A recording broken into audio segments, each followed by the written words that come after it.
My name is Kate Morrison. I am 52 years old and I died on a Tuesday morning in September. I lived in Nashville, Tennessee with my husband of 28 years.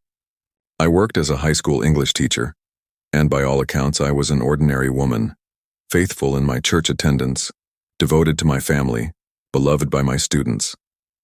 What made me extraordinary was what happened that day, and what I brought back from the other side. I had been preparing breakfast when the pain struck, a crushing weight across my chest that took my breath away. I remember thinking I should call for help, should reach for my phone, but then there was nothing at all. According to the paramedics who arrived 8 minutes later, my heart had stopped for nearly 6 minutes before they managed to revive me. I don't remember the journey between dying and arriving. I simply found myself standing in a place that was and wasn't my living room. Everything felt more real than the world I'd known. The light coming through the windows contained colors I had no names for, and the air itself seemed alive with presence. When I looked down at my hands, I saw them as they'd been 30 years ago, unmarked by time. I walked without the limp that had plagued me for the past 15 years, and I felt whole in a way I'd never experienced before. A sound drew me, something like music, but deeper, more essential, and I followed it. The walls dissolved around me, and I found myself in a vast garden where flowers bloomed in colors that seemed to sing. The garden stretched endlessly in every direction, yet I somehow knew its boundaries. Each blade of grass was distinct, perfect, containing within itself a kind of life I'd never witnessed on earth. The flowers themselves seemed conscious of my presence, turning slightly as I passed, their petals moving in a breeze I couldn't feel, but somehow understood. There were trees whose leaves shimmered with what looked like liquid light, and beneath them the ground was soft and warm, radiating a comfort that penetrated through whatever form my body had taken in this place. At its center stood a figure dressed in white, radiating light so profound that I felt I had spent my entire life looking at shadows and had finally seen the sun. The light didn't hurt my eyes the way earthly brightness would have.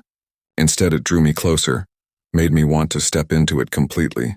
I found myself walking toward him without deciding to walk, my feet carrying me forward as naturally as breathing.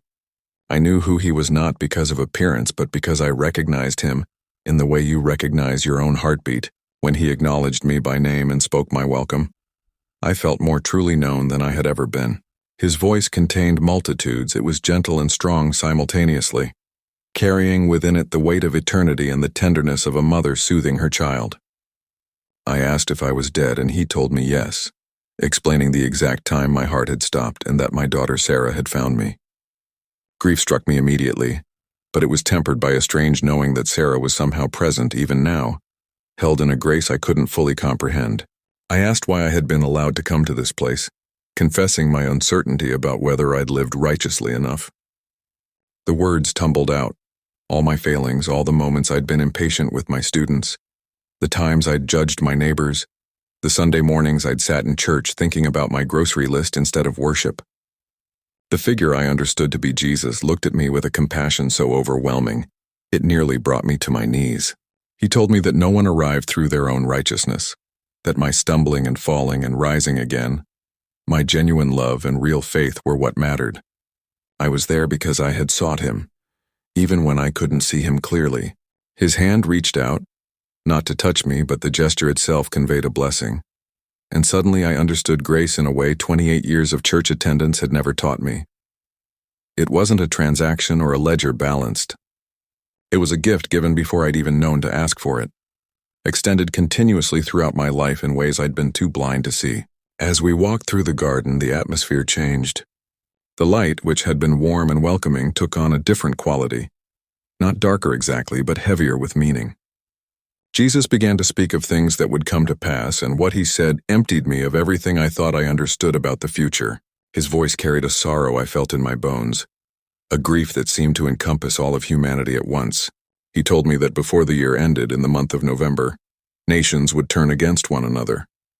Blood would be spilled. War would begin in confusion and grow darker. Many who called themselves believers would suffer. Some would fall. As he spoke, I saw images forming in the air around us, not like a movie screen, but as if reality itself was showing me glimpses of what was to come.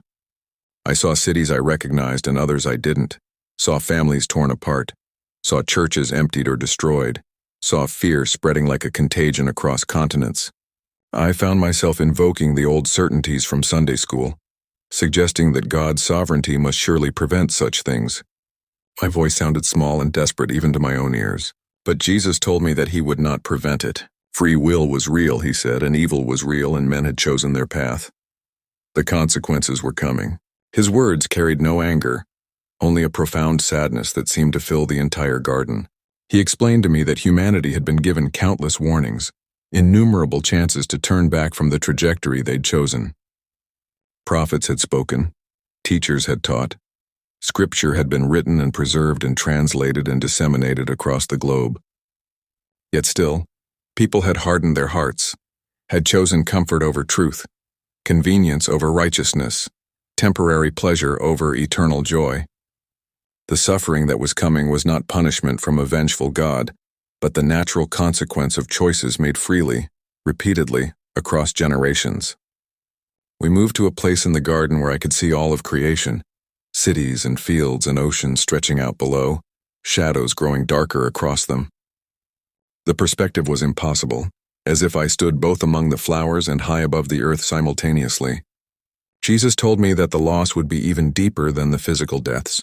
Many would arrive at judgment who believed they should be welcomed in, and they would find the doors locked.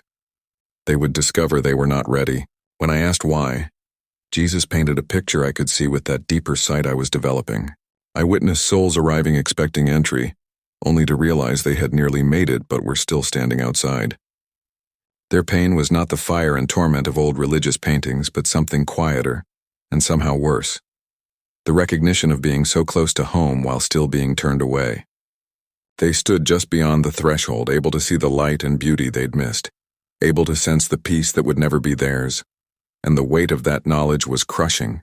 I saw the reason written in their faces and understood it in my spirit. These were people who had held grudges, keeping careful score of every wrong done to them. They had nurtured their resentments like precious possessions, revisiting old wounds, refusing to release the bitterness that had become as familiar as their own names. They had spoken things that were not true to themselves and to others, small lies, large lies, lies of omission, lies told so often they'd forgotten they were lies at all. They had prayed on Sunday and forgotten him by Monday. They had lived their faith as something they could remove at will, like a costume worn for Sunday services and church potlucks, then hung carefully in the closet until next week's performance. I saw people who had claimed to love God while treating his children with contempt. I saw those who had memorized scripture but never let it change their hearts. I saw believers who had confused cultural Christianity with genuine faith, who had made their politics into their religion and their religion into a social club. When the trial came, they found they had built no foundation to stand on. Jesus showed me a man I recognized from my own church, a deacon who had served for decades.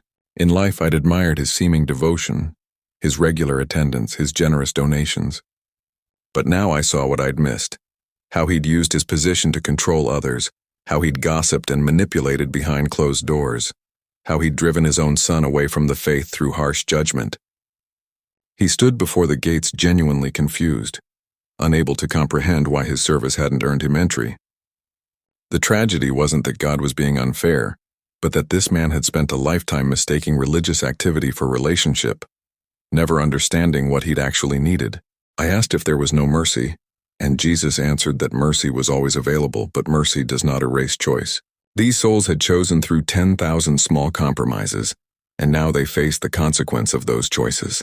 He told me that mercy had pursued them every day of their lives, had called to them through conscience and circumstance, through scripture and sermon, through the love of others and the beauty of creation.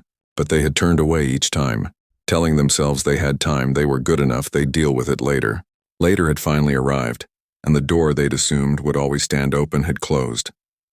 His voice softened as he continued, telling me that hell was not a place God sent people but a state they chose for themselves. It was the natural outcome of a soul that had oriented itself away from love, truth, and light for so long that it could no longer recognize them. Those who stood outside the gates were there because they had shaped themselves into beings who could not bear to be anywhere else. The light they'd rejected in life had become unbearable in death. Yet even as he showed me these terrible truths, Jesus emphasized that this was not the end he desired. His heart broke for every soul that would be lost. He had died to prevent exactly this outcome, had offered himself as a bridge across the chasm that separated humanity from God. The tragedy was not that he had failed, but that so many had refused to cross. When I asked why I was being shown these things, why I mattered if I was dead, Jesus responded in a way that shifted everything. He told me I could warn them. I would go back, not as a dream that could be dismissed or a vision easily explained away, but as a woman who had died and returned, bearing a message that would demand to be heard. My testimony would carry weight because it came from someone ordinary, someone without pretense or ulterior motive, someone who had nothing to gain and everything to lose by speaking. Jesus told me to tell people to examine their hearts deeply, to look without flinching at the darkness they'd been avoiding, to forgive not partially, not provisionally, but fully and completely, releasing every grudge they'd been keeping. He explained that unforgiveness was like drinking poison and expecting the other person to die, that it bound both the one who held the grudge and the one who'd caused the offense in chains of bitterness, to recognize the lies they told themselves and others as walls between themselves and him. Every falsehood, no matter how small, created distance. Every truth spoken in love built a bridge. To prepare not out of fear, but out of love. Love of him, love of each other, love of truth. He wanted them to understand that preparation wasn't about stockpiling supplies or building bunkers, but about building character, strengthening faith, deepening relationships both human and divine. He wanted them to practice forgiveness now, while it was still a choice before circumstances forced it to become a necessity. He wanted them to learn to hear his voice in the quiet moments, so they would recognize it in the chaos. He emphasized that November was coming, but the real danger was not the month itself. The real danger was the state of their souls. Many would die, yes, but the tragedy was not dying. The tragedy was spending a lifetime unprepared and then arriving at eternity, still unprepared. People feared death, he said, but death was only the doorway. What mattered was what lay on the other side and whether they were ready for it. Yet he wanted me to tell them it was not too late. It was not too late. Even now, even with November approaching, even with all the warnings ignored and all the chances squandered, the door remained open. Today, this very moment, they could turn. They could choose differently. They could become the people they were always meant to be. The time was short, but there was still time. Grace was still available. Mercy still extended its hand. I felt myself being pulled away, drawn back toward a world I was beginning to remember. A body, a bed, the beeping of a heart monitor. The garden began to fade, the colors bleeding back into the ordinary spectrum I'd known all my life. I called out, asking if I would see him again. The answer came not in words, but in knowing. He had never left me. He would not leave me now. He had been beside me every moment of my life, even when I couldn't sense his presence, and he would be beside me still in whatever days remained. I woke gasping, my lungs burning as if I'd been holding my breath for hours. The ICU ceiling came into focus, then the machines surrounding me, their lights blinking like mechanical fireflies. A nurse rushed in, shocked to find me conscious. My daughter Sarah arrived within minutes, crying and laughing and holding my hand. The doctors called it a miracle. A massive heart attack. 6 minutes without oxygen. No medical explanation for my survival or the absence of brain damage. In their terms, I should not be alive.